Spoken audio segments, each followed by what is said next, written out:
to Refuse to Lose. My name is Joe Jordan. I'm your host today.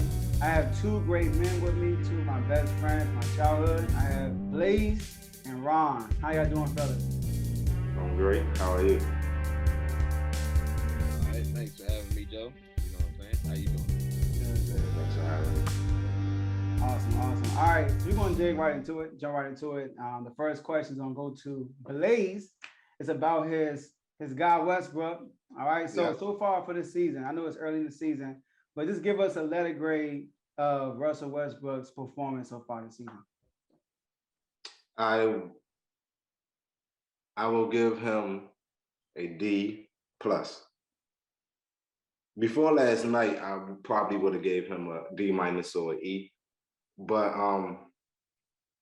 something that just came to me as well was the shooting. Like he's taking very, very bad shots. He really is. The game against OKC, the game against the Hornets, the the last second game against the Rockets. He was taking some real bad shots in crunch time, and it's like that's something that he has to understand. It's like Melo is hot, it's fire. So it's like give him the ball, like give AD the ball. And even AD hasn't been really that great in the clinch this year either. He's been missing and airballing a lot of game-winning shots, game-time shots this year. But the turnovers for us is the uh, the turnovers is really what's killing them. It's not. I don't think it's like having a lot of turnovers in the game is not a good thing. But when you ball dominant as you are, you're going to average a lot of turnovers. Him and James Harden been number one and two in turnovers for like the past few years, and they are like the two most ball dominant players in the NBA aside from LeBron. And it's like, but it's the key moments and when he actually get those turnovers that really hurts him. And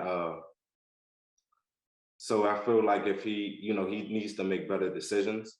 He needs to, as far as passing the ball, taking care of the ball, and his shooting. Not even just taking.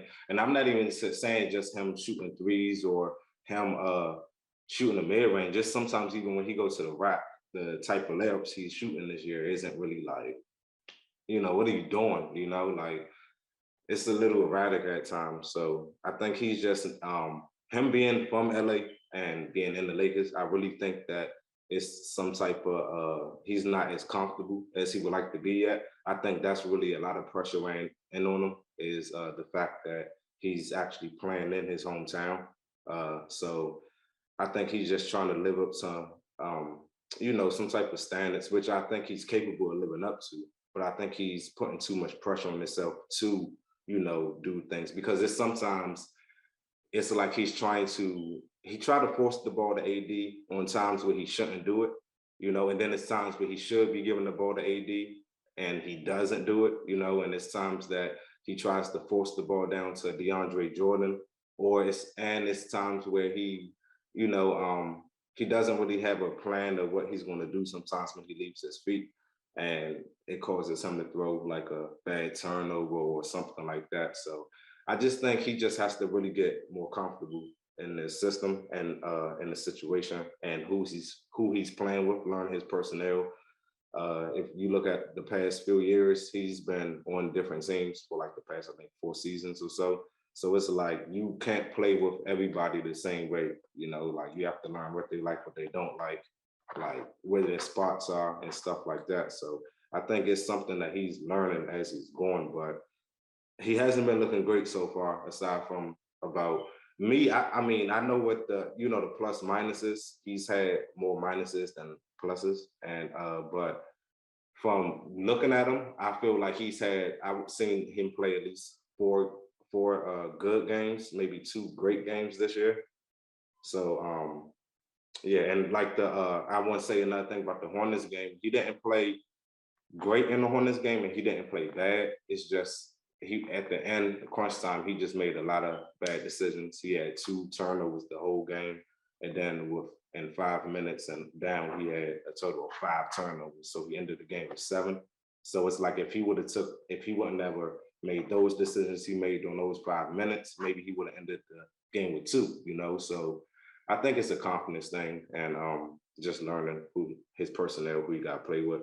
And then like the Lakers, like I say, their defense is very bad. They're number 3 in scoring. They're 112.3 points a game, and they're, I believe, 28th in opponents' points per game and 112.8 points a game. So it's them and the opponents are scoring the same amount of points pretty much every single day, you know. So it's going down to who's going to close out and who's going to make the buckets. Right now, they don't have a closer. So a lot of times, and I think for Russ making the decisions in the end of the game, that's a lot on Frank Vogel because he has to be able to execute some out of the timeout plays. And if you look at every game that Lakers lost, aside from the Warriors in Portland, every game's been close, a one possession game. And no matter who gets the ball and they inbound, it's never a plan. Whether Russ gets it, whether Melo gets it, whether AD gets it, whether Malik Monk gets it. One time Austin Reeves got it, you know, for a last shot. So it's like no one knows who's going to close. No one knows what's going to do. So, I mean, a lot of it is Russ decision making. Most of it is Russ decision making, but a lot of it is also on the coach.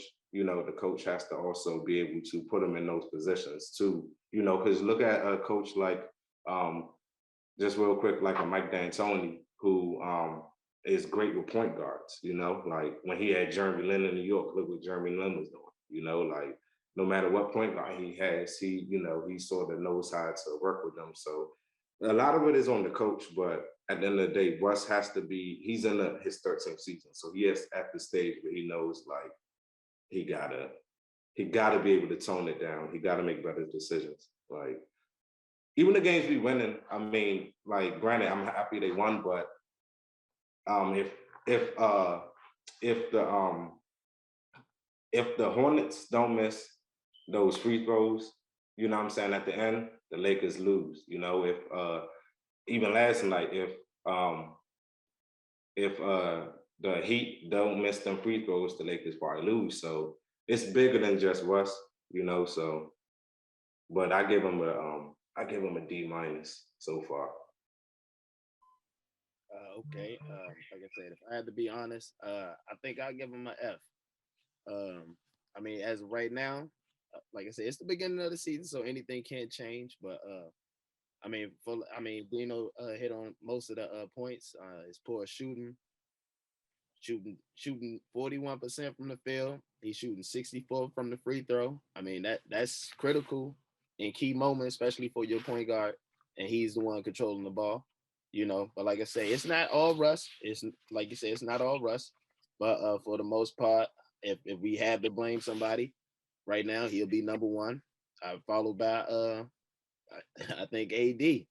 And also LeBron ain't been playing well when he was in there. I mean, he's averaging about four turnovers a night. So but not to say it's not about LeBron right now. It's about Russ. And so like I say, I think he has a F in my books.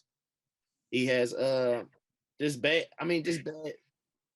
a bad attitude of how he approaches the game, especially after in post games. I mean, he seems like his style is he believes that it's not helping the team, but he believes that it's because of the team that it's not helping him. So I believe that once he get his game down, he normally plays bad in the beginning of the season. So like I say, I give it just like I take the Lakers right now. I don't hold nobody hostage until we get to some serious critical moments in the season and in playoffs especially.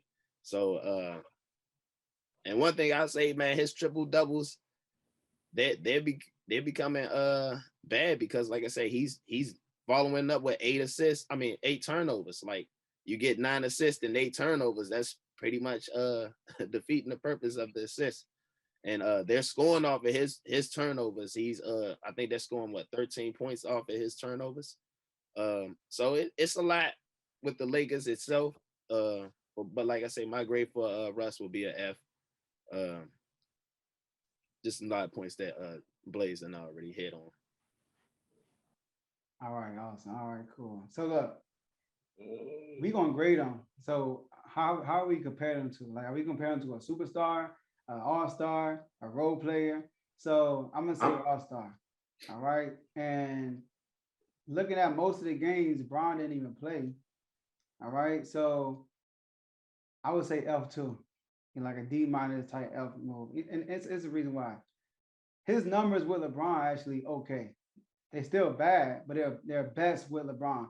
His numbers with LeBron, he's they first of all they're 4-2 when LeBron played, and he averaged 17 points. He's shooting 42% from the field, 25% from three, 50% from the 3 point line. He averaging 7 and 7 and 4 turnovers. Without LeBron, he averaging 21 points, 40% from the field, 33% from three, 71% from the free throw line, 10 assists, 10 rebounds, 6 turnovers. But my thing is this: the Lakers play a lot of pedestrian teams, a lot of non-playoff teams. And you look at his numbers against playoff teams, he averaging 13 points a game, shooting 33% from the field, 23% from three, 54% from the free throw line. He 8 rebounds, 8 assists, 6 turnovers. So he's not really playing at an all-star level at all. All right. So like Ronald said, this happened a lot. When he first went to Houston and Wizards, he got off to a slow start. And then as they went on to the season, he adapted and his numbers shot to the roof. But he got a turnover issue. Like when I watched him play, he has unforced turnovers. Like the Miami Heat game last night. That was one of his good games. And he looked terrible at times. Like his triple doubles, like you said, it cancels out by the turnovers. When he get a triple double, I don't feel the impact of the game. I don't feel like it impacted the game like it should because he gives the ball right away. And that's the reason why a lot of teams y'all play, y'all score a lot of points, but y'all lose a lot of games or a lot of close games because y'all turn the ball over too much. I had against Miami, I had 22 turnovers. Y'all made the most threes y'all ever made for the season so far. Y'all shot 47% from three, and y'all still barely lost because of the turnovers, the 22 turnovers y'all had. And then Westbrook, you look at his fourth quarter turnover, 32% of his turnovers are in the fourth quarter. That's unacceptable, you know. And then you look at his usage rate without LeBron, it's 32%, which like if LeBron never played, that would be eighth in the league, which is more than John Morant, Steph Curry, Trae Young, Booker, and Tatum. Like, why is his usage rate so high?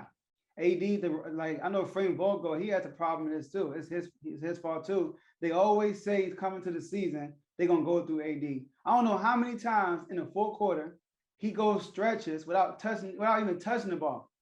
Right. And just like you said, Dino, they come down and it's like whoever has the ball, they gotta make a play.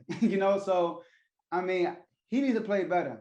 I don't care about triple doubles, all that stuff, because that's been Russ' issue. Now he's a hard worker, all that stuff, but his play doesn't contribute to winning. So if they keep this up, the Lakers they don't look too good. But I still think with LeBron the best team in the West. But Westbrook, I give him an F. I give him an F. yeah, I want to chime in real quick. I wouldn't give him an F, but I understand why y'all would say that. But like I said, I mean, it'd be other than the few games, it's like the Houston game, the second both Houston games he played pretty good. The first Houston game he really played like stellar. But the just without looking at the actual plus minus, like the Hornets game, he didn't play bad, but he didn't play great. It was just those 5 turnovers back to back in the fourth quarter that, what I'm saying, made him really have a bad game. But he didn't really have a bad game with the Hornets. Yeah, he was 0 for 2 from the 3 point, but that was only 2 3 pointers. And the OKC game, he didn't play that bad until the end. When he didn't play great, but he was 43% from the field and 50% from the 3 pointer, and he only had 4 turnovers that game.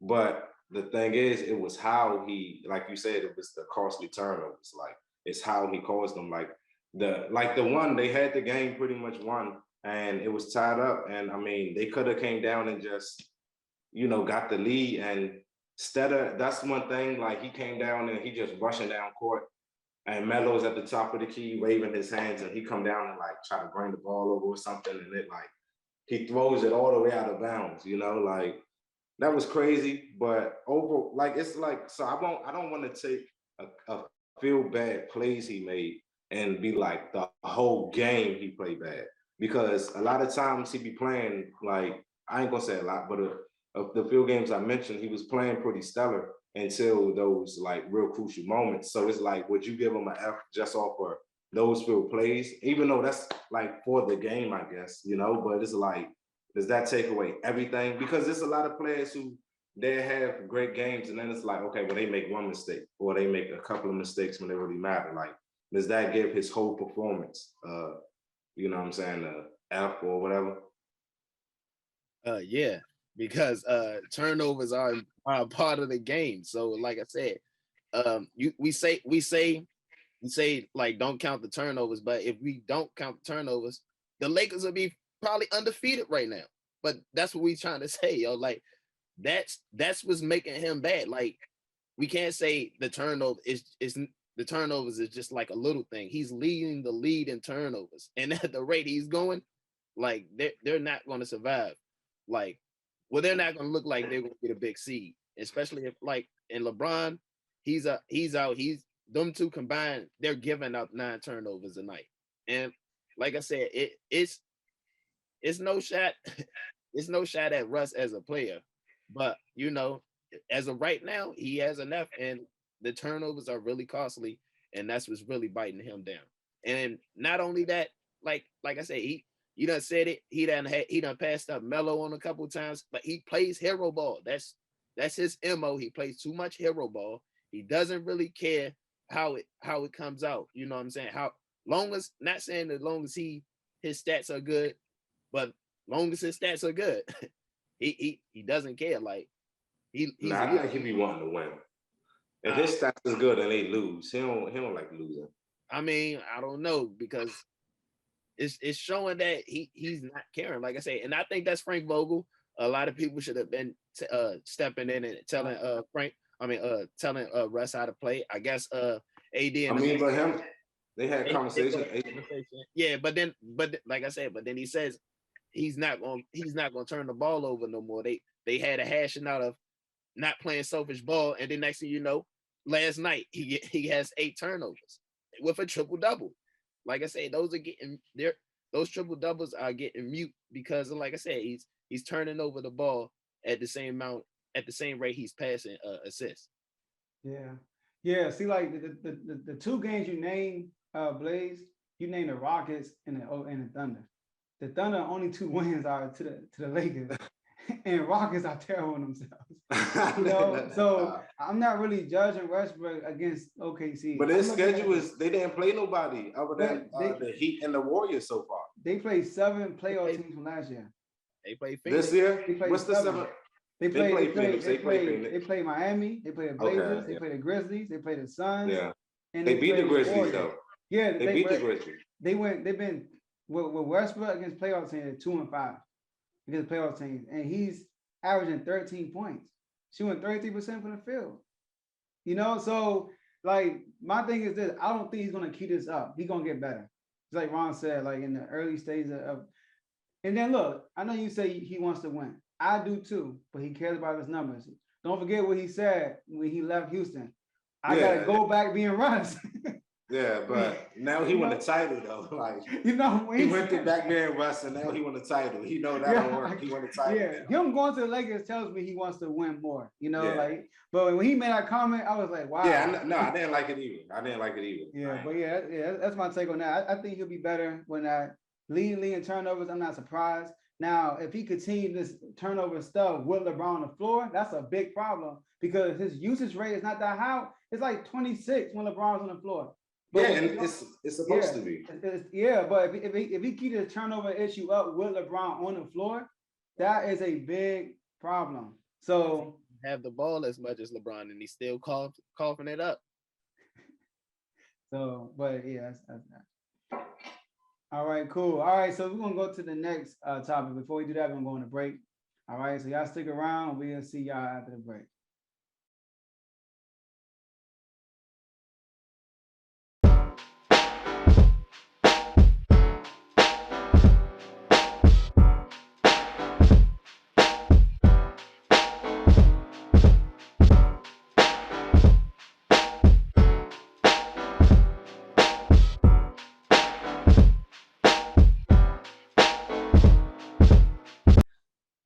welcome back. We are back to Refuse to Lose a Weekend Special, episode 6. So look, the next question is gonna go to Ron, and it's about his Bulls. He's a Bulls fan. So look, where would you rank the Bulls right now in the East? Where would you rank them? I mean, it's the beginning of the season again, like I say, but right now they're sitting number 2, but I have them at that middle of the pack, that 3 to 4 slot, because I can't knock Brooklyn or Milwaukee off. But other than that, I see that they're a legit team. Like you got DeRozan, he's shooting 26 a night. You got Levine shooting 26 a night. And I mean, he came, he's playing good. He's a walking double-double. But once he get his shooting right, I think we're headed on to good places or whatnot. I mean, we playing in good chemistry. We had the best off-season moves, you know, picking up Lonzo Ball, and shout out to him. He done stepped his whole game up. He looks like a whole new guy in the Bulls. Like he was nice with Pelicans, but like he looks like a whole new revamped guy. I mean, you got Derrick Jones coming in, and I like our rookie Ayo. He looks like he's gonna be legit. I mean, so like I say, I'll say the only 2 things I could say. I prefer we lost to Philly twice. That was pretty bad. I don't want to say that they have our number yet, but because we do see them twice again, so I'm not gonna put that all on them. So they played a pretty good game, and the Knicks, they beat us by a point. And I believe coming into that game, I thought we were gonna beat them, but nah, we didn't. So like I said, I'm still not ready to shake the pom-poms yet and be like, oh yeah, they legit, they number 1 and number 2, but nah, I give them 3 and 4 right now. Until something goes on. I think the season will change up. I don't think Philly will be I don't think Philly will actually catch a good seed coming in. So like I said, I think that they're seeding wise, they'll be like number 3 or number 4, but I believe that they're about top 3 or 2. I say that for as a team unit and all that. But yeah, so I give them that 3 or 4. Okay. All right. So listen, I got them 5th. All right. I said 5th 2 weeks ago. I'm keeping it at 5th. Now look, I got the Bucks ahead of them, the Nets, Miami. I think Miami will be better than them. And the Knicks. Sorry, I'm gonna put the Knicks in front of them. I'm gonna tell you why though. So look, I'm gonna tell you what I like about y'all. What I like about y'all is I got 2 legit scorers, DeRozan and Levine. And DeRozan actually so far is playing better, in my opinion. He's way more efficient than Levine right now. And I feel like every time DeRozan shoots, it's gonna go in. That's how I be feeling about him. He's playing real good. I'm not gonna lie to you. Lonzo stepped this game up. He's shooting 44% from 3. I mean, and then he's not afraid to let it loose either. I think he's making like 4 threes a game, 3 or 4 threes a game. And he's playing some good defense too on these point guards. Vucevic, like you said, his shooting is terrible right now. I mean, he's shooting 26% from 3, 39% from the field. You know, and he had a bad preseason too. And during the preseason, he was shooting even worse. So people think he will pick it up, but I won't be surprised if it keeps going on. You know what I mean? Because Vucevic, I don't think he's a legit all-star. I think he was a good player on a bad team. That is my opinion. You know, so but you know he has the potential to get those numbers up because he did it before. But I like Caruso. I like Caruso at the bench. You know, I mean, when they play the Nets, he strapped James Harden. I don't know if I watched that game when he called James Harden. And he leads the league in steals off the bench. I like Ayo. Ayo brings a spark to y'all when he comes into the game. So I like y'all team. You know, right now, y'all first in turnovers, first in free throw shooting, third in points off turnovers. The one thing, y'all don't shoot out of threes, though. Y'all 30th in threes made. Y'all last in the league. You know, 23rd in offensive rebounding, 23rd in opponent three-point shooting. So that's like y'all flaws right there. You know what I mean? Which is, like I said, early in the season. And y'all 4-3 against playoff teams from last year. Y'all 4-3. But like you said, y'all lost to Philly twice. But I like y'all team. But I like the Knicks better. You know, I had the Knicks before y'all. But I got y'all 5th. Yeah, so I got them probably finishing 5th. I got them being a great regular season team. Well, I ain't gonna say a great regular season team, but I do have them being the top 5 seed in the East. But I don't really have them doing too much in the playoffs. DeRozan and Levine, they balling, but I mean, as if you just said, DeRozan is playing their best, and I think he is gonna. Even though Levine, I believe, is better than DeRozan at this stage in his career, but DeRozan still has it, and I think he's gonna be that. Like he's gonna elevate. He's gonna be the guy that I think becomes their closer in late games, and I think that DeRozan has a history of not really doing too much in the playoffs, so. I don't really see. We haven't seen Levine in the playoffs, so he still has a lot to prove. We haven't seen him in that type of position. We've seen DeRozan in the playoffs before.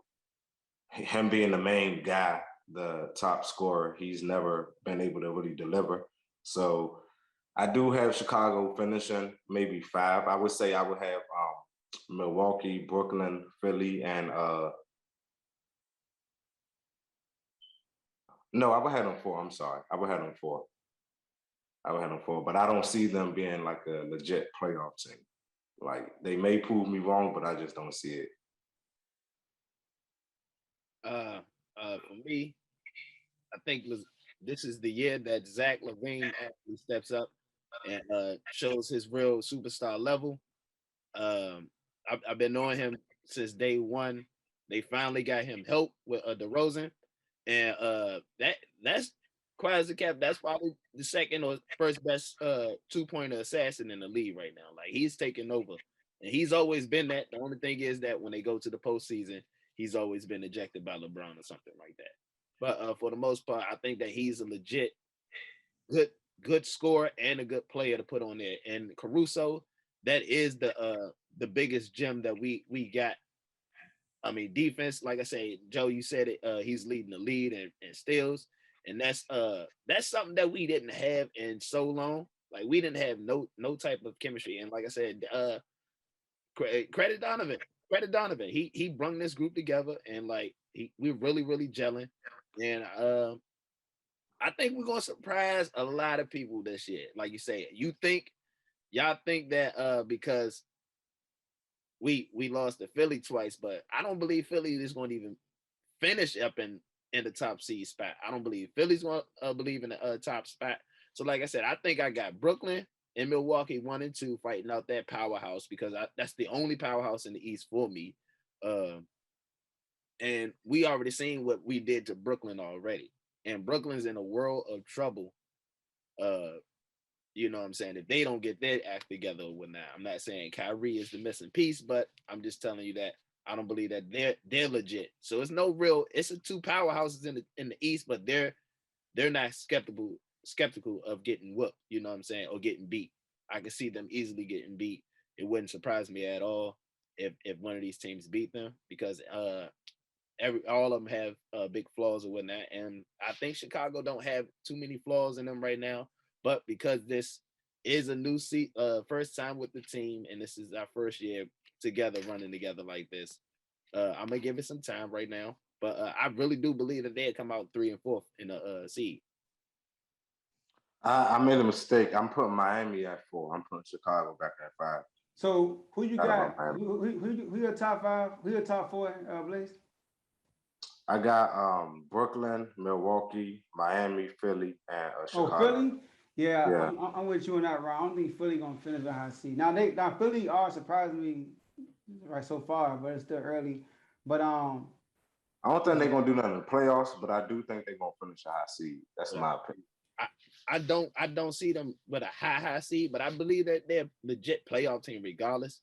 But like I said, I believe that first because Ben as hard as we are on Ben, he was good during the season. He had his moments during the season to keep this team afloat. So that's what I'm saying. And when Embiid goes down, who is there to keep up the flow? Yep. Are you gonna count on Maxey now? We count on Maxey to keep him out. He's playing good. Curry. He's playing good. Steph Curry too. And I like Steph. But I just don't see them being Steph taking over, being the actual catalyst for Philly's success if Embiid goes down. Yeah, the good thing about Doc, he's been a good regular season coach too. That's You know, Yeah, so like but he's a terrible playoff coach in my opinion. yeah, they could be good regular season. But with the Bulls, right? DeRozan, the last time he was in the playoffs, he got swept by the Wizards. So let's not forget about that. Well, no, sorry, the time before the last time. So he got swept by the Wizards. So it's not vengeance LeBron, and they were the higher seed too. But I do think Zach LaVine is going to take over this year. I think Zach LaVine is going to be a superstar this year. And I don't think he would shy away in playoff moments. This is the type of attitude he has. You know, he got that attitude where he was like he's a straight dog. You know, so I don't think he's going to freeze up or shy away from the moments in the playoffs. I think he will show up. You know, but the Knicks, stop disrespecting the Knicks, man. So look, the Knicks, I mean, they're not a great team, but remember they were the fourth seed last year, and they got better. In my opinion, they got better. RJ Barrett improved his game. They brought in Kemba. The last time I talked about the Knicks, they was like, I can't depend on Kemba. Kemba's a fifth leading scorer. They don't need Kemba to be an old Kemba. They just need it. Kemba's a good person to create isolation shots. Because they issue in the playoffs last year. Once they shut down Julius Randle, it was Derrick Rose or bust. You know. Yeah. And I don't think Derrick Rose, not Derrick Rose, Julius Randle is going to repeat that performance he did last year, this year. And believe it or not, we know the Knicks are a good defensive team, right? So far, they are the fifth best offense in the league because they added offense. They added Kemba, they added Fournier, they added. I think that was it for real. And then I like their team. You know, like RJ Barrett got better. He's shooting 6 threes a game. You know, last year he wasn't shooting no threes for real. So they already got good defense. They are fifth in 3-point percentage shooting, which is an improvement from last year. They're sixth in 3 points made, fifth in turnovers, like not causing turnovers. The Bulls are number one. I understand that. I take care of the ball really good. All right. They're third in blocks, first in opponents' turnovers, points over turnovers, and first in points in the paint, as far as opponents. So the Bulls are putting together a good offensive team alongside with a good defensive team, you know, and that's a good recipe for the playoffs. So that's why I'm still gonna put the Knicks in front of them. And I think as the season go on, the Bulls will get better, but I think the Knicks also will get better because they got some new pieces. So the Bulls, they will have a better record, in my opinion, but they won't be a better team in the playoffs than the Knicks will. I agree. I agree with that. I don't think the Bulls gonna do nothing in the playoffs. I think we need to wait and see this. But like I said, I don't believe the Rosen. I like the Knicks. I like the Knicks. You know what I'm saying? That's like a second little when they was in there last year. I was rooting for them because I'm a big Julius Randle fan, but like we don't know if he'll pull that stunt again like he did in the playoffs. We said that stuff about James Harden, and you see what happened. He still managed to come up short every time. And I like I said, I think that if we get a higher seed, then we're a better team. I ain't talking about we ain't talking about going down. Oh man, talent for talent. Listen here, if we get top number one seed, we're the best team in the East. As simple as that. I'm getting number one. I'm getting number one. Fair. You know, I mean, I don't know, because the Nets not gonna finish number one seed. You know, and I think they're gonna get better, and I think Kyrie will come back eventually. I believe that too. We'll see. All right, that's a good one too. All right, we're gonna go to the next one. But before we do that, of course, we're gonna go on break. So if y'all stick around, we'll see y'all after the break.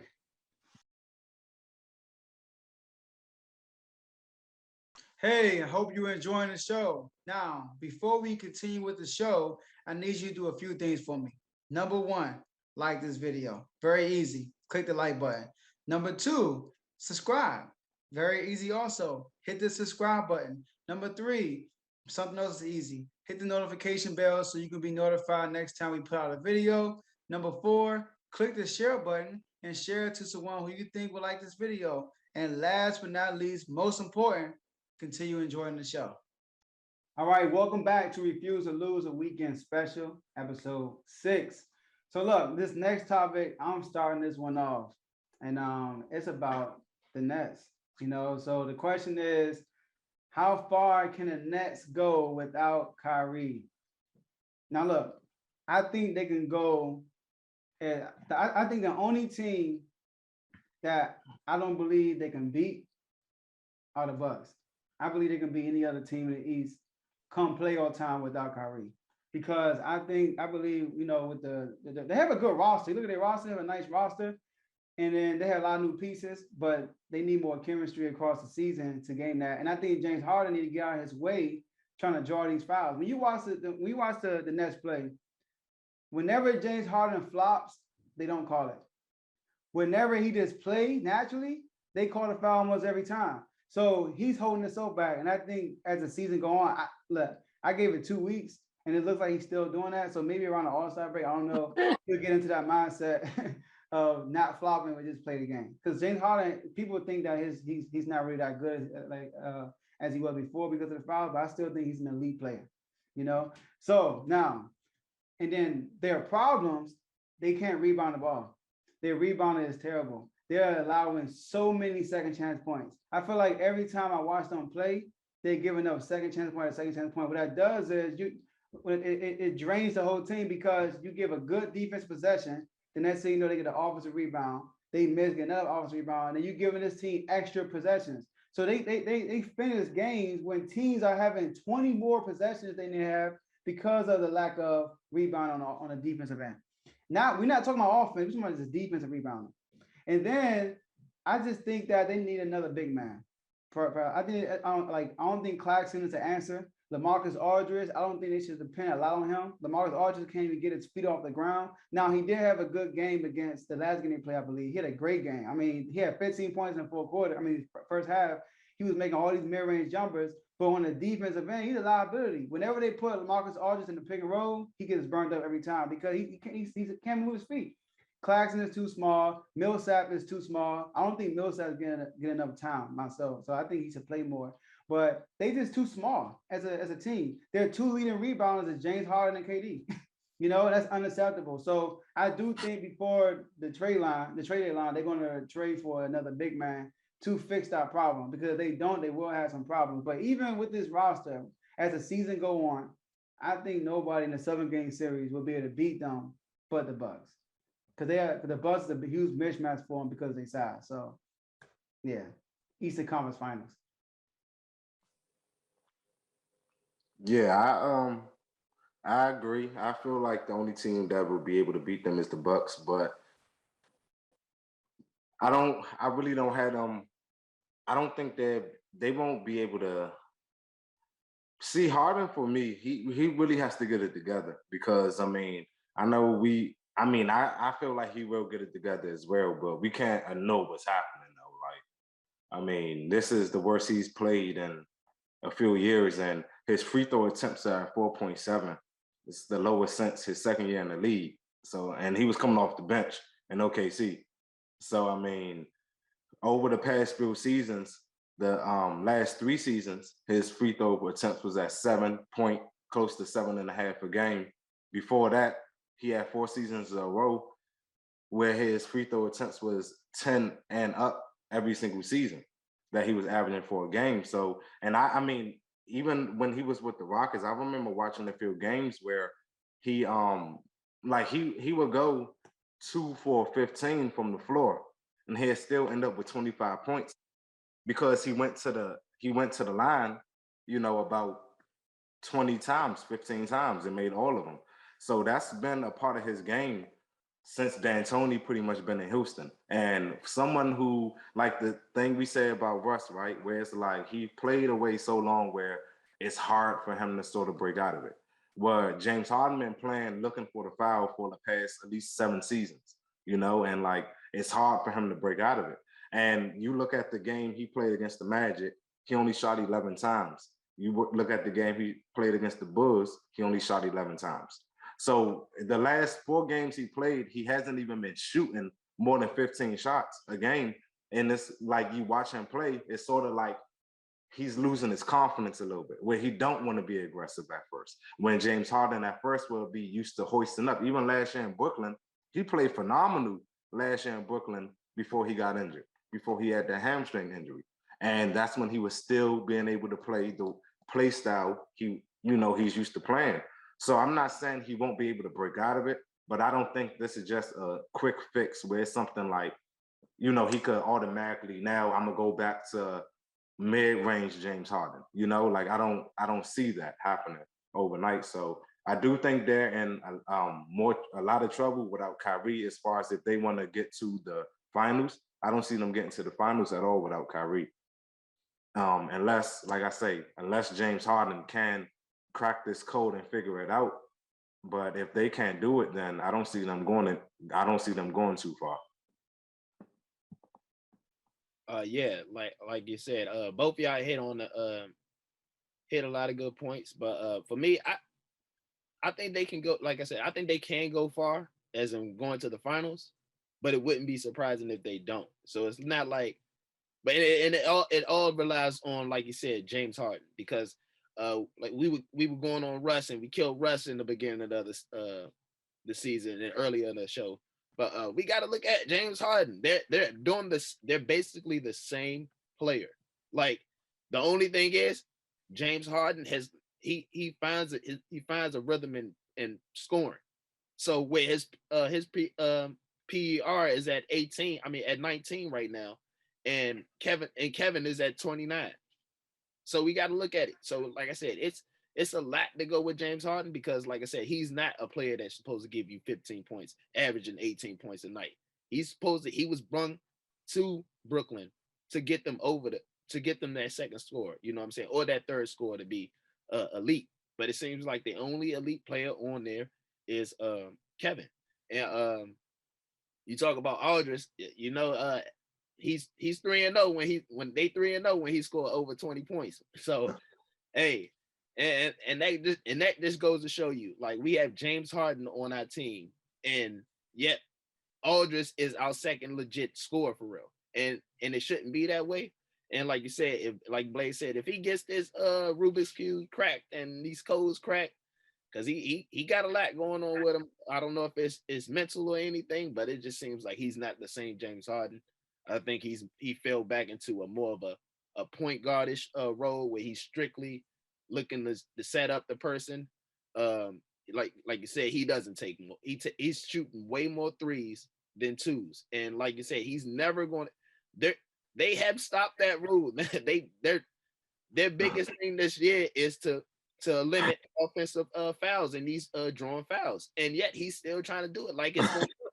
So that's why he's going to the line almost 4 times a night, and we know when seasons past he was 15 times a night, but now he's actually getting 4, and it just goes to show you what type of player he also is, because like I said, he's shooting a little bit better than Russ, but he's far from being great or playing great.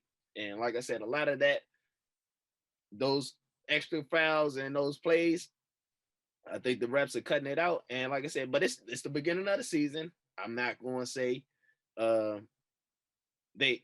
James ain't going to get it together, but I just see that he is the only reason why they're not clicking, because I'm not counting on anybody else on that team to play, and everybody else is actually playing pretty decent. Like I said, we can't make Aldridge the guy to be like, oh yeah, now we got to follow him. We got to make sure he has 20 every night. No, like it's only James Harden and Kevin Durant, and Kevin Durant is the only one that's actually showing up. He's putting on his hat and going to work. James, I don't know. Hopefully he'll get it together or whatnot, but we're talking about an MVP at this level, and he's playing worse than Russ, or at the same level as Russ. Like I said, the only thing is his PR rating.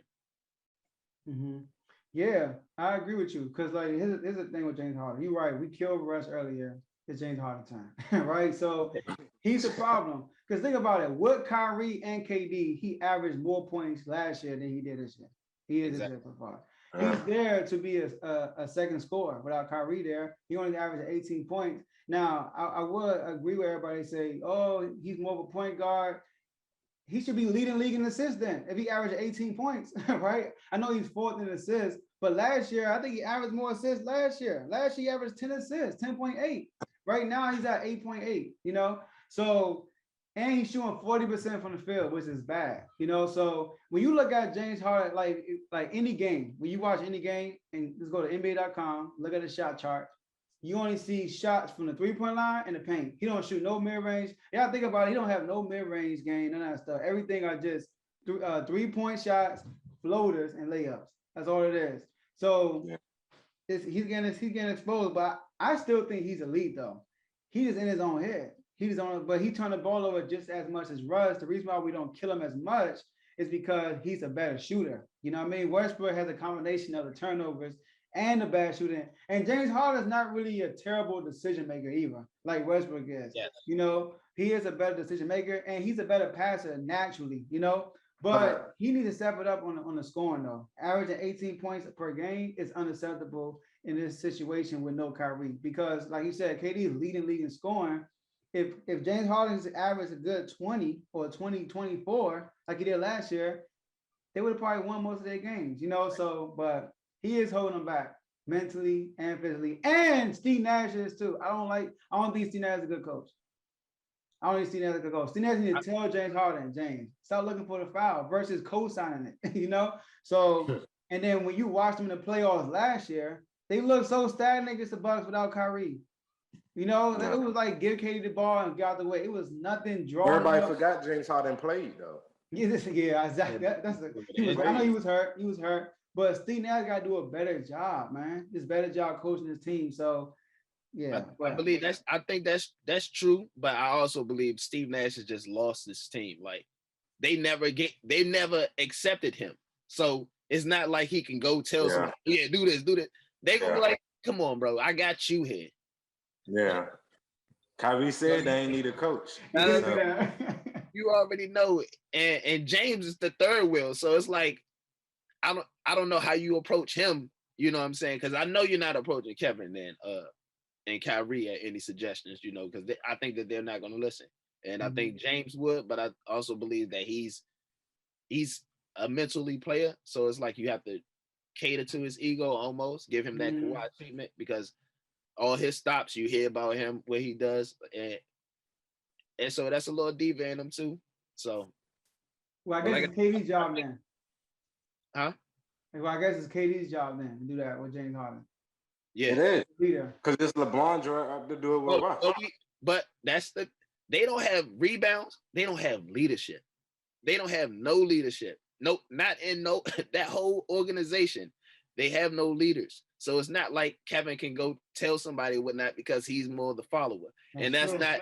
And I don't want to make it seem like I'm bashing KD at all, because KD is a hell of a player, yo. You know what I'm saying? Shout out to you if you're watching. But yeah, He said he wasn't a leader though. Exactly. He said he wasn't a leader, but at this point, you see your team going out like this, you have to. I know it's like I said, it's the beginning of the season, but like you got to start. If you start seeing like moments where it's like it makes you cause to pause, you have to take care. You have to look back and take care of business. Like you have to stop down and just like just like the rest. When it wasn't going right, what did they do? They said that AD and him went down and had a conversation.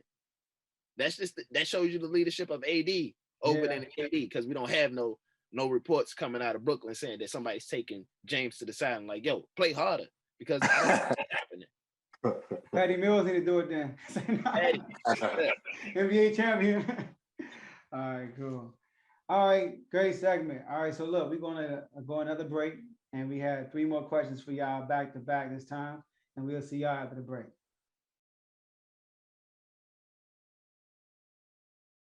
Hey, I hope you're enjoying the show. Now, before we continue with the show, I need you to do a few things for me. Number 1, like this video. Very easy. Click the like button. Number 2, subscribe.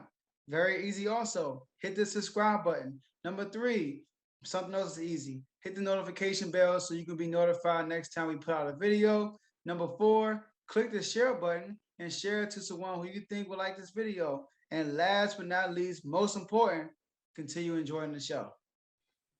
All right, welcome back to Refuse to Lose, the weekend special, episode 6. We got 3 more questions for y'all. And this next question, we're going to kick it to Blaze. And it's about his other guy, Dame Lillard, Dame Dollar, all right? So look, how far? So what's the ceiling for the Blazers this year? You think? Playing game. That's my honest truth. I think they only gonna make it to the play-on game. If they do make the playoffs, they only gonna be a 6 seed. I don't see Portland doing anything great this year at all. I think this is going to be one of their worst seasons they had since Lillard been on that team as far as seeding wise. He's not. I mean, it's not even really about him. Even though he's not playing great right now, I do feel like he's going to turn it around because this is the worst worst he's shot from the field, from the 3-point, from the field, and how many the least points he scored and the least I think since his rookie year or something. So he's not playing great, but just the pieces around him, like I think on the last episode I was on with you, it's like they just don't have enough. Earlier on, a couple of weeks ago, CJ was really balling. He was averaging almost 30, but he's fizzled out in regular CJ McCollum fashion because, I mean, he's very inconsistent, in my opinion, for his whole career. Like, he had show flashes and had great games, and then he'll fizzle out a lot of times. And I'm not even really speaking on playoffs, just regular season. Like, he's just not a consistent guy. Like, he's up and down a lot of times from what I've been seeing from him. The last 5 games of CJ, he does have a 21-point game, and he has a 27-point game on 57% shooting. But after that, when he played the Lakers, even though they beat the crap out of the Lakers, he only shot 20% from the field and 10% from the 3-point. The Clippers game, he was 0% from the 3-point, and he only had 13 points. And then the last game against the Suns, he only had 18 on 14% shooting from the 3-point. So it's like the one when they even though Dame was playing bad in the beginning, CJ was the guy that was balling. And that was like CJ has fizzled out. Not saying he would keep it up, but I don't never expect CJ to be the guy to carry you throughout the whole season. So but the last few games, I ain't gonna lie, Dame has picked it up here as 25, 27, and 28.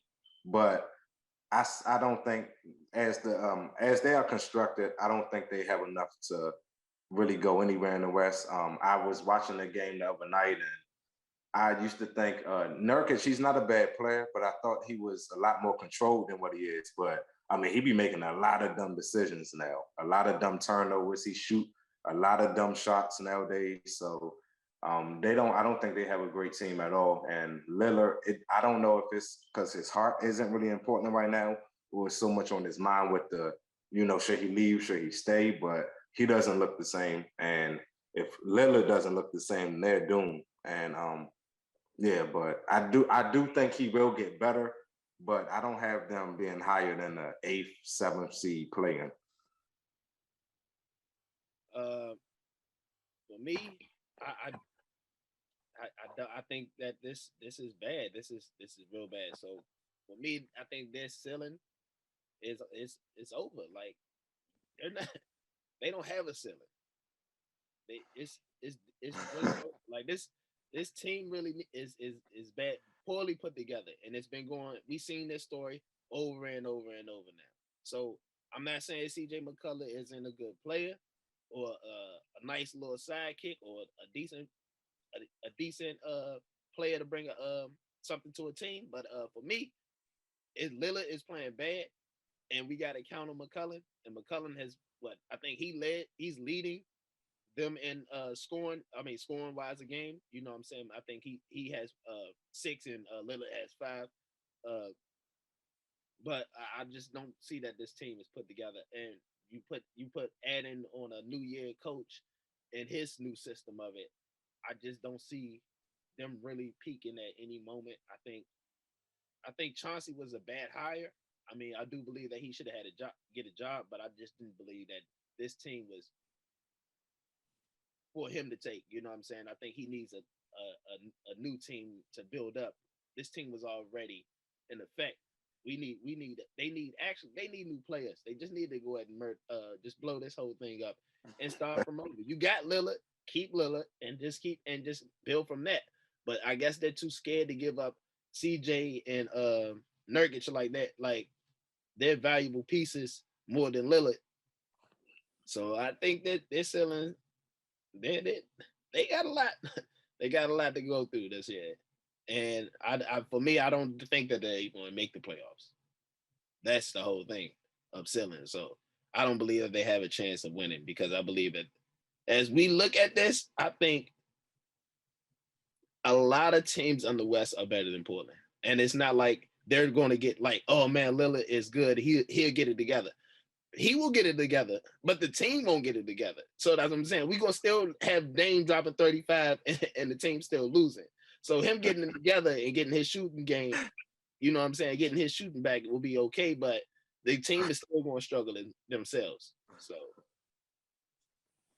Dame almost dropped 60 and they still lost in the playoffs. They have a bad team. Like, I'm thinking, like, what did y'all do? All these threats.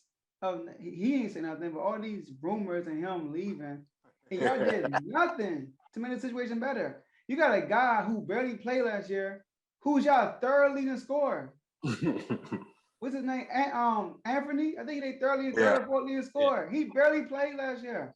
So that dude is basically a guy that when the season is over and they play all they bench players with no burn, he's one of those guys that come in the game, and he's one of their key players. So they made no moves in the offseason. Listen, I got them possibly making I got them making the play-in, but not as a top 8 seed at all. So if they do make a playoff, it's going to be because Dame won them 2 games, you know? But outside of that, they definitely going to be playing for the play-in. I don't think they're going to be outside of a 10th seed. I think they will be like anywhere between 9th or 10th seed. Now, Dame is playing terrible, though. He's shooting 38%. He's shooting worse than Westbrook right now. exactly. All right, he's shooting 24% from the field, which is worse than from 3-point line, which is worse than Westbrook right now. But nobody's talking about Dame. I know he complain about the basketball. Y'all heard what KD said about the basketball? He said it's fine. It's just a ball. I mean, think about it. I never had that issue. When we play around the way, we never said, like, I mean, of course, it's certain balls like, you know, that's like got no grip, stuff like that. But you know what I'm talking about. Like, we don't look at him like, is it Wilson? Is it Spalding? No, we just play. Exactly. Right. You know, so when they make these excuses, you just not having a good season so far. So, and Dame, I don't really mess with Dame like everybody else does. I think Dame popularity is up because of he's a cool dude. He's a cool guy. He's a far 3-point shooter like Steph. He's a rapper. I don't think he's a top 75 player. I think he's overrated for real. He only made like you look at his career. What has he really accomplished? Can I say one thing? Hey, go ahead. I agree with you on that, though. I don't feel like he should have made top 75. When I saw that, I was like, he's got to be a joke. Huh?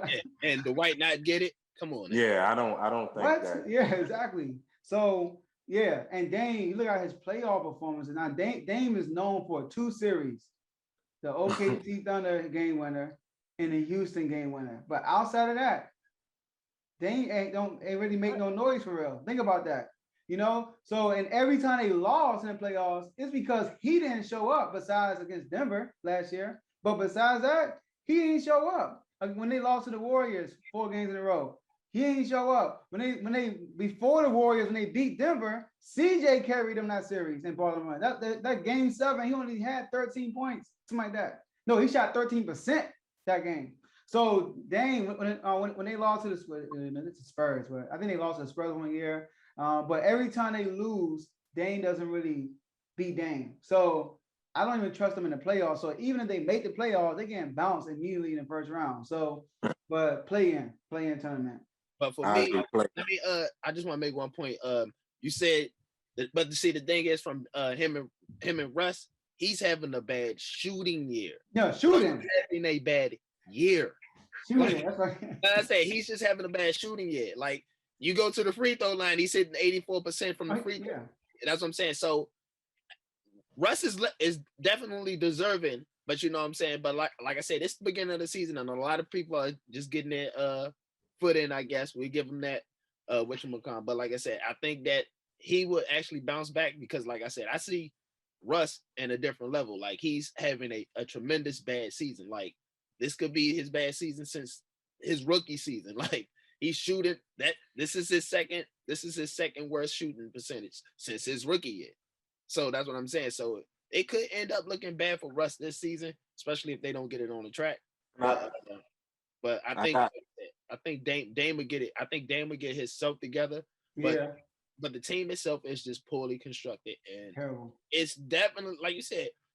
All these rumors of him getting traded, and they know it, and they don't do nothing. They lose Dirk Jones Jr. Even though I guess he whatchamacallit, but look at him with Chicago now. Look at him. That's what I say. So they lost a lot, and like I said, you got Anthony as your third scorer, and so where's Nurkic? That's what I'm saying. So as I say, man, just blow this whole thing up, and it's no season. Like I said, it's no ceilings for them. And why would you want to sell it? Why would you want to sell it so you can get in the playoffs and get kicked out? Believe it or not, Ron too and Blaze, I think now look, I think Dame is better than Ben, but I think Ben will be better with the Blazers than Dame will. I think he fits them more than the Blazers because and then I'm not gonna say that. So with Dame, Dame has more expectations. All right. So Dame is more of a superstar. So with Dame on the court, if he doesn't get far in the playoffs, it's kind of like, it's the same old Dame. Ben Simmons, you can get that same Portland team and sign a few shooters around him. You know what I mean? And he can get that team to the playoffs. I think he can get that team with a better record than Dame could. But I think Dame will be a way better fit with Philly than Ben Simmons would. So I think that trade is good for both sides, in my opinion. And I think Billups will be a good coach for Ben Simmons too. Right. So but I want to say something about that Russ joint though in the season. He played way worse in the beginning of last year than he did this season. Yes. Last year I'm just talking about the end of the season that was his worst. Yeah, but in the beginning, because this is like a pattern with him maybe in the beginning. It's only 3 weeks in the season right now. Yeah. So they only played like 12, 13 games so far. And he's getting spotlighted because of LA. Last year, it's LA. So everything you see is scrutinized. But last year, it took him like 2 months to even get a 25-point game. You know what I'm saying? He's already had last year, people was looking at him like, oh, he's done. He can't even score over 15 points no more. And he was still getting the turnovers and, stuff like that. But it's like once he figured it out, then you seen them come into his game. The bright spot in this year is, his turnovers and his decision-making still has to improve. But you could see okay, you don't have questions whether he could score the ball anymore. Even though he's shooting bad, but he still had a 30-point game. You know what I'm saying? He had 2 27-point games. He had a 25-point game. So it's like last year, you look in the beginning, he's already playing better. If you look at the first 3 weeks of last year compared to this year, he's already playing better than he did last year at this time. So I think he is playing a little bit better, but I don't think his turnovers were this bad. Yeah, his turnovers were bad. Yeah, I know, but I'm talking about in the beginning. Like they were. No, they were. It's just it's LA, so they talking about it all the time. But he was trash in the beginning of last year. Oh, I know. He was turning over and everything last year. He was doing all that. And on top of that, it looked worse last year because he wasn't scoring. So not only was he turning the ball over and all that, and the Wizards was losing. They started 0-7. And he wasn't scoring or nothing. You know what I'm saying? So it's like he was getting 11-point games, 13-point games, 14-point games, shooting terrible from the free throw and still getting some triple doubles, but it was terrible. But this year it's he's still having the turnovers, but he's actually scoring the ball now. You know what I'm saying? When last year he wasn't even scoring. So and also before you get to the next topic, I mentioned Russ, not comparing to Dame overall. The shooting, that's it. The shooting, yeah, I know. All right, you don't want to let that clear. All right, make that clear. All right, so let's move on to our next question. All right, and this one will go to you, Ron. So it's about your boy, your guy, LeBron. So it's the first time we about to talk about LeBron too. It's almost finished. So do you believe LeBron still can carry a team to a championship? I mean, the short answer, yes. I mean, if the Lakers go to, I'm not saying that they are, but I'm just telling you that if they do make it to the finals, it's because of LeBron. He's the best. He's still the best player on that team, regardless how well that they need to play together to get that ultimate championship. Because I don't believe that just with his talent is taking him anywhere. Because he can average 32 and they're still not going to win. You know what I'm saying? Unless AD and Russ perform well. So, like I said, and the short answer, yeah, but I just I don't know. I like this season right now. I'm liking the Warriors, but I do believe that LeBron can still carry any team to, well, not any team, but if he's on the team and he's the best player, I do believe it's because of him that they go to the finals, and it's always been the case. All right. So look, I think they're gonna make it to the finals, and of course he'll be a bigger reason. But far as Kyrie, when I say like Kyrie is like more like, you know, what he did with them like in Cleveland. You know, Cleveland's like those last 2 years, carried them to the finals. He can't do that right. He can't do that no more. So like you look at LeBron since he came to LA. Other than a 4-month layoff, he couldn't do it because he getting these injuries. Number one, he, like every year he's getting injured. You know, he's getting older, and even last year, LeBron let me down last year. This is when I realized he couldn't carry the team. I know he was injured, but LeBron was still himself. If y'all don't disagree, let me know. So when AD went down and they played Phoenix and they were down and they were like one game away from getting eliminated, I was telling everybody LeBron gonna go off. He gonna carry this team to victory, and he couldn't. They got blown off the floor in the first round by Phoenix. So I don't think LeBron can carry this team to the finals. He's gonna need tremendous help to get to the finals. Like AD gonna have to step up and play like the AD back in 2020 in the bubble. I don't know. And Westbrook, he doesn't have to play like a superstar because you look at it, all LeBron's teams, the third person had a huge downgrade in their game. Look at Kevin Love. Look at Chris Bosh. You see what I'm saying? So the Westbrook doesn't have to be this guy that we want him to be for them to make it to win a championship. But AD has to be an MVP, a co-MVP type player like he was in 2020. If AD is not like that, I don't think they're gonna make it to the final because LeBron can't kick it up a gear game after game after game at this age. But LeBron's still elite. LeBron's still great. I respect LeBron a lot, you know, and with the help, they can still definitely get to the finals. But he can't carry them there at all. Yeah, the only reason I would say he can't carry them there just because of his body. Like, I think that's the only reason. I feel like if his body wouldn't give out on him as much nowadays, and he was as healthy as he was at first, I think he could still do it because the games he played this year, like he had, like even like we have this is the time talking about LeBron. He hasn't played great this year either. You know, like he played great like 2 games. I don't know. I can't remember exactly how many games he missed, but he played great 2 games. The game against the Warriors, the first game of the year, he didn't play great. The game against the Suns, he didn't play great. And the first like 4 or 5 games of the year, he wasn't even playing hard. Like, I mean, it's a lot of times where he like he would just be cherry picking on defense. He wouldn't then come down the court on offense at all. He was standing on the other end of the court the whole time. You know what I'm saying? Numerous times in the play, just looking around or just looking irritated or whatever the case may be because he don't get a foul call. And then I also noticed he's shooting a lot of threes. Other than that game against the Rockets, the last game before he got injured, he was shooting more threes than he was going to the rack. He is not going to the rack at all this year. That one game he did go to the rack against Houston, he looked like the old LeBron. He looked like LeBron from the championship year, but he hasn't been doing that. So I feel like that maybe I'm gonna say no, only because like you ain't gonna defeat your own health in your body. So I'm gonna say no. But the contrary to that, I feel like if he was still healthy, the durable LeBron he was, then I think he still can. But yeah. But I don't know. It's tough though because like I say, he would have to be as aggressive and you know, so and he's not as aggressive as he was this season so far. All right. So when y'all say he can't carry the team, did Jordan carry the Bulls?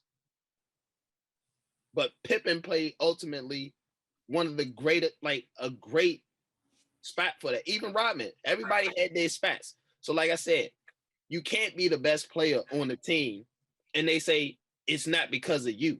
You say it because of no. Hold on. I know what you mean, as in like he's not the LeBron where he's the finals is him scoring 45 points and Kyrie's averaging about 20 or 30, 25 points. I understand that, but we're talking about if he's still the best player, he's winning the MVP, the finals MVP. That's him carrying the team. That's nobody else. I'm not saying AD didn't have a great performance in that whatchamacallit, but ultimately, if LeBron didn't play at all, or if LeBron didn't have the season he did, they wouldn't have won. Because ultimately, AD got them out of some struggles, but for the most part, it was LeBron James coming every day and going to work. Even though last season when he was in the Phoenix, where he did disappoint me a bit, because I thought he would find some way to get it together. But like I said, what happens when AD doesn't, because AD played poor. He played just as poor as LeBron last year. Mm-hmm. He hasn't been AD since that championship run, and he wasn't even AD until he got into the postseason, and then that's when everybody was like AD. Because coming into it, everybody was saying AD, it was your team to take over, and he never took over. It was never because of him. It was always LeBron, and LeBron got him there, and he actually showed up a little bit in that championship run, but he was not better than LeBron James. But in that regular season, AD, like, I don't know why people is giving LeBron MVP considerations, but not giving AD. AD led their team in every category except for assists, and he was second in defensive player of the year. So he definitely was playing MVP. He just never got his credit because he's playing with LeBron. In the playoffs, he was the best player until the finals. So that was a difference. But Jordan, they carried their team. He led the playoffs in score. Every time they won a championship, he led the playoffs in scoring. I don't think LeBron can do that no more. LeBron did that too. Every time LeBron won, he led the playoffs in scoring. And now today he can't do that. I completely understand. I understand and agree. I agree. We're talking about a 40-year-old man. Yeah. Trying to keep up with the level, and you're trying to tell him to average 45 for the playoffs. That would show you that you're carrying the team. Jordan couldn't do that. Jordan wouldn't be able to. Well, I'm not gonna say that because he is the GOAT. So he probably would be able to score big points. But I'm just saying Jordan wouldn't be able to do this at his age at this level. Jordan didn't get to the playoffs at this age. It's no knock on LeBron. I'm just saying, like, at this age, I believe carrying the team is having the best stats. And like you said, that season he was good in the playoffs. And then when he got to the finals, he cold out, he fizzled out, and LeBron continued to play. So and it's not like LeBron didn't play good in the playoffs or was playing good in the season. He was playing just as good as whatchamacallit. And I do believe that AD should have got some consideration, but neither one of them got the MVP. So yeah, but you're right though. LeBron will be their best player. But AD has to play. I understand way better. Because last year, like you said, I know you said he didn't play as good as LeBron, but him and LeBron didn't play good. AD played a lot worse. AD averaged like 21, 22. Right. He played terrible last year. So yeah, I'm with you. And then LeBron was hurt most of the year. So exactly. That's what I say. We can't keep making this man a 40-year-old broken down man, telling him to carry a team. Like if he's doing the most work, we should just go ahead and appreciate that and be like, yo, you know what I'm saying? They doing a lot of lifting now, but you know what I'm saying? He's still crazy. All right. Awesome. All right, cool. So we down to the last question. I'm gonna start this one off. Last question. So the last question is, are you buying or selling the Wizards for a playoff berth? I'm buying. I'm buying tickets like crazy. So look, before the season, I didn't even put them in the playoff picture, but not only they're gonna make the playoffs, they're not going to the play-in at all. They're gonna have a legit playoff seed this year. So look, I know it's early in the season, but let me tell you all the good stuff I like about them. Right now, they're fourth in defense, they're fourth in rebounding, they're first in defensive rebounding, they're first in opponent fast break points, they're first in opponent three-point shooting. You know what that tells me? They are playing hard. You know what I mean? They playing hard. They playing more with togetherness. Last year, it was like a Westbrook and Bill show. They both had usage rates high as I don't know what, and the rest of the team was barely doing anything. Now it's more of a balanced team, way more of a balanced team. So they're not relying on a heavy chunk on one or two players. So what else I like about them? They're 8-3 right now. They are 5-2 against playoff teams from last year. So not only did they 8, like it's not a flaw 8-3. They actually beat some good teams. And then I like their additions. Kuzma from last year, he's averaging more points, assists, steals, blocks, rebounds. Everything is up. And this year he's averaging 9 rebounds a game. That tells you his effort, which he's averaging. Then you have Montrezl Harrell. All his numbers are identical to the year he won 6 Man a year. All his numbers. The only difference, he's averaging more rebounds this year. That year he averaged 7. This year he averaged 9.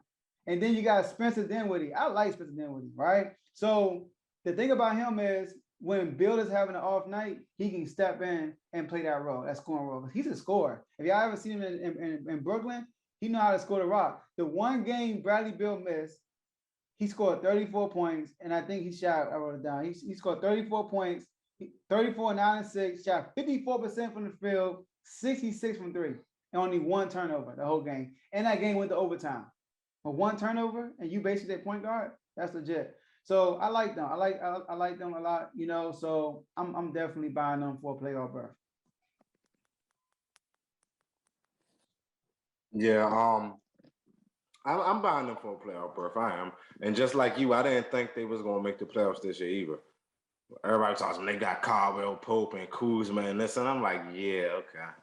I seen them guys last year, like they ain't gonna do nothing, but that was just me betting for it. But no, I think they're gonna make the playoffs. I do, and I feel like they're gonna be a high seed. I get them at least. I don't think they're gonna be in the plan either, so I get them a top 6 seed. I do not think they're gonna finish in the top 4 though. I think they the number 1 seed right now. I don't think that's gonna happen. They 8-3, but I think the Magic started like 8-1 last year, so I ain't putting too much stock into that.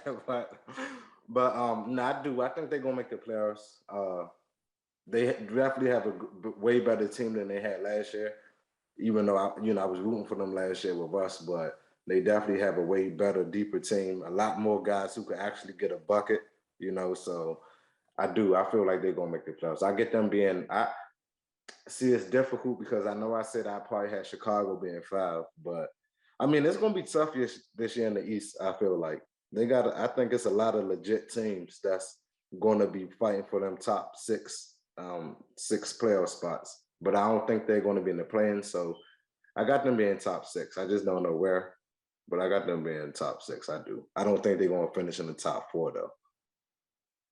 For me, I'm a buy it. I'm actually buy. I'm a buy it because I believe that I think they're going to be a legit play-in team. I don't believe that they're going to walk away with this conference at all. I think that, like I said, going through time will tell, and I believe that they're going to go down because, like I said, they haven't even played any West team for real. I think they played Memphis was the only West team that they played so far. So everything else they've been beating people up in the conference, and the conference, what we got? Toronto, you beat Toronto once, and you split with them. You lost to Brooklyn. You beat Boston twice, but like that's Boston. They're in turmoil. Like the only team that's in the East that's not in turmoil right now are Chicago and the Bucks. Everybody else is in turmoil. Like, but in the Wizards, they're not in turmoil. But I'm just saying, let the season go on before we can actually see that they're legit. Because I'm sure that once they get into the meat of their season, they'll come down. I don't believe Harold will continue to be on his 6th man of the year. I believe he's averaging 18 now. And you guys, Kuzma averaging 14. Come on now. So that's what I'm saying. A lot of people out here. Now, Spencer Dinwiddie, you got him. He had 15, but I do believe that he's a legit scorer. Like he like you said, when he was with Brooklyn, he was nice. But other than it's going to be the Brooklyn, it's going to be the Spencer Dinwiddie and the Bill show. I mean, the only thing is probably less turnovers. You know what I'm saying? So I think that will equate to more wins. I'm not saying that Russ was getting Russ out of there was the best fit for them, but I believe that that gives him a whole different look, because I believe that he did stomp growth in Washington with them, but not like as in something that could change a whole culture with that. But once they got him out, I think that they could play better team ball, basically, without Russ. But like I said, I don't believe that they got the skilled players to put this together. So I believe that everybody's gonna come down besides Spencer and Bill. Mhm. So no, I'm not. If I had to, they're a playoff team. I mean, play-in team. But other than that, I don't believe that they're legit.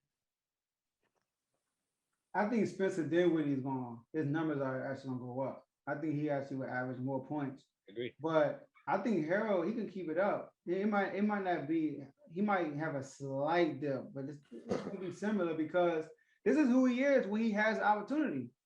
He didn't have the opportunity in LA, you know. So you look at his last few years with the Clippers. Last year with the Clippers, this is what he was doing, you know. So I'm not surprised at this at all because the first year he did this when he won 6 Man a year, he was getting a proper amount of minutes and everything. But with the Lakers, he just didn't fit with them at all. So yeah, I'm gonna stick with my stuff.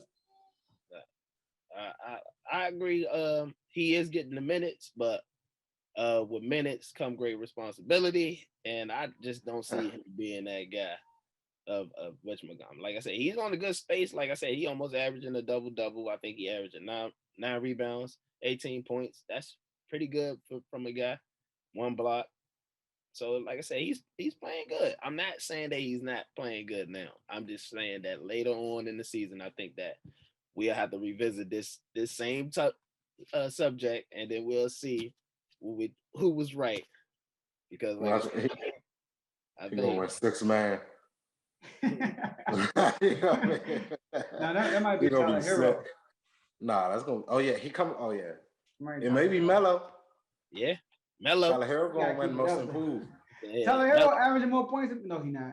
How much Melo average? Tyler Hero going to average. Melo averaging like 17 right now. Yeah, I think Tyler Hero averaging more than him. And they're gonna. All right, but Melo, Tyler him. Hero don't get the crowd rocking every time he check into the game either. Melo is shooting good. He is. He ain't shooting The best in the league right now. He's shooting like 63% at home at the Staples Center. Now, he's a better shooter though. He is, but I don't think he's gonna keep him in 60 though. It's a high. He wasn't shooting 60 yesterday. 6 man, Melo, book it. 6 man, Carmelo Anthony, book it. All right, cool. All right, so that wraps it up. We're gonna end it with some last words. So let's kick it to Blaze. Once again, thank you for having me. It's been an honor to be in here for the second time, especially with Ron on here. You know, we didn't curse for you, so I'm proud about that because we be getting it in. But yeah, it was a great debate, great show. So I can't wait for everybody to see it.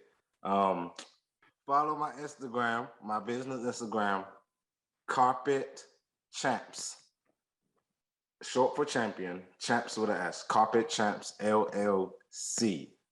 That's Instagram, Carpet Champs LLC, and my website, www.carpetchampsllc.com. And my Gmail is www.carpetchampsllc@gmail.com. So if you need any flooring, carpet, clean, anything done, check me out. Check out my website, check out my Instagram, and yeah, contact me. All right. Thank you, Joe, for having me. It was a privilege and an honor. You know what I'm saying? I don't have a social media at all. You know what I'm saying? So follow my man, Carpet Champs. You know, if you need them floors done to carpet, let's go. You know what I'm saying? And as always, love, live life. All right, y'all. Thank y'all for being on with me. Thank y'all for watching. And we'll see y'all next episode.